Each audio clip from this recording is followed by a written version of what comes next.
हूल दिवस के पावन अवसर पर भोगनाडीह में जो घटना घटी और जिस तरह से एक षड्यंत्र के तहत राज्य सरकार को बदनाम करने की कोशिश विपक्ष के द्वारा की गई, उसी विषय को लेकर आज ये प्रेस वार्ता है। मैं सभी प्रेस के साथियों का हृदय से आभार व्यक्त करता हूं। सबसे पहले झारखंड मुक्ति मोर्चा ये स्पष्ट कर देना चाहती है कि हम सिर्फ कागजों पर वीर शहीदों के प्रति सम्मान व्यक्त नहीं करते हैं, उस सम्मान को धरातल पर भी उतारते हैं। चाहे वीर सिदो कान्हू की बात की जाए, फूलो झानो की बात की जाए, चांद भैरव की बात की जाए, लगातार आदरणीय मुख्यमंत्री हेमंत सोरेन जी के नेतृत्व में राज्य सरकार ने ऐसे जितने भी शहीद हैं जिन्होंने झारखंड की मानसिकता, झारखंड के मूलवासी आदिवासी की आकांक्षाओं, सपनों को पूरा करने के लिए अपने बलिदान दिया है, उनको सम्मानित करने का कार्य कर रहे हैं। उसी क्रम में 30 जून को वीर सिदो कान्हू की पावन धरती भोगनाडीह में एक सरकारी कार्यक्रम आयोजित होता आ रहा है। इस बार माननीय मुख्यमंत्री महोदय का वहां जाना निर्धारित था,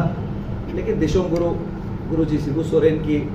तबीयत ठीक नहीं रहने के कारण वो दिल्ली में है और वो नहीं आ पाए, और उनके प्रतिनिधि के तौर पर माननीय स्कूली शिक्षा मंत्री आदरणीय रामदास सोरेन जी को उस कार्यक्रम में प्रतिनिधि के तौर पर नियुक्त किया गया था सरकार के द्वारा। इस सरकारी कार्यक्रम के कुछ दिनों पहले से ही विपक्ष के संरक्षण में, और जिस व्यक्ति की तस्वीर मैं आपके साथ साझा कर रहा हूं, मंडल मुर्मू,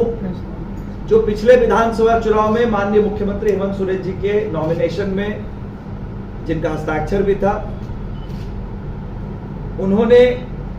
माननीय मुख्यमंत्री महोदय जी के समर्थन में उनके नॉमिनेशन पेपर पर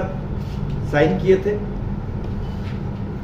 और कुछ ही दिनों बाद असम के मुख्यमंत्री हेमंत बिस्वा शर्मा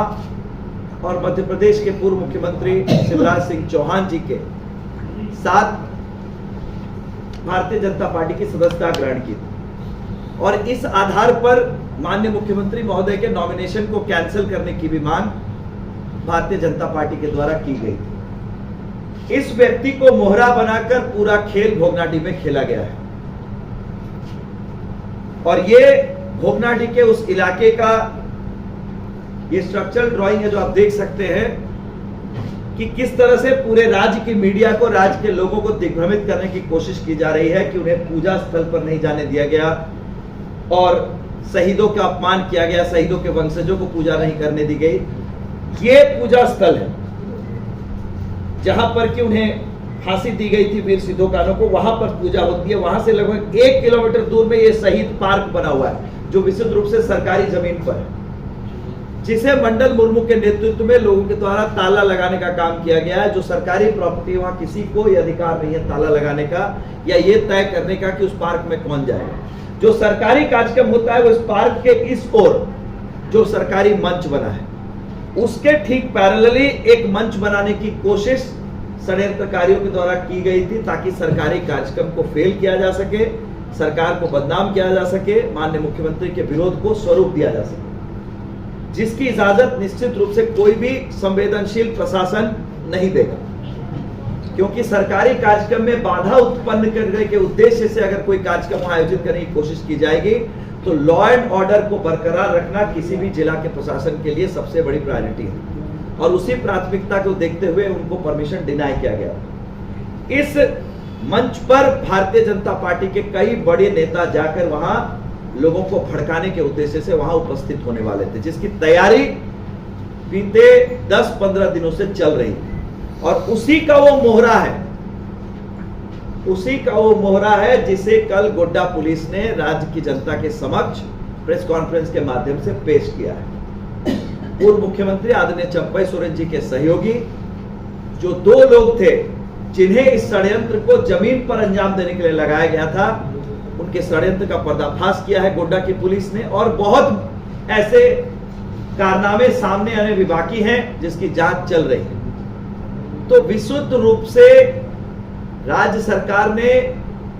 सभी शहीदों के वंशजों को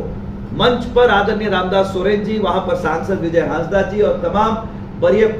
पदाधिकारियों की उपस्थिति में उन्हें सम्मानित करने का काम किया। सिर्फ मंडल मुर्मू, जो आज कहीं ना कहीं भारतीय जनता पार्टी के मोहरे बने हुए हैं, इन्होंने उन तमाम संसाधन जो उन्हें भारतीय जनता पार्टी के द्वारा उपलब्ध कराए गए थे, पूर्व मुख्यमंत्री रघुवर दास जी भी कुछ दिनों पूर्व घूमकर आए हैं भोगनाडीह से, तो ये जो तमाम संसाधन मंडल मुर्मू जी को उपलब्ध कराए गए थे, मंडल मुर्मू जी ने उसका इस्तेमाल 30 जून को वहां पर उपद्रव करने के लिए किया। निश्चित रूप से लॉ एंड ऑर्डर किसी भी प्रशासन की प्राथमिकता होती है। पुलिस ने अपना काम किया, प्रशासन ने अपना काम किया, और ये चिट्ठी है जिसके माध्यम से वहां के जिला प्रशासन ने इन लोगों को पहले ही सूचित कर दिया था कि आपके कार्यक्रम की अनुमति नहीं दी जा सकती। लेकिन इस माहौल को खराब करने के लिए एक सुनियोजित षड्यंत्र के तहत वहां पर विद्रोह प्रदर्शन कराया गया 30 जून को, ताकि राज्य में राज्य सरकार के प्रति एक गलत संदेश दिया जा सके। और इसका जीता जागता उदाहरण है कि पूर्व मुख्यमंत्री चंपई सोरेन जी के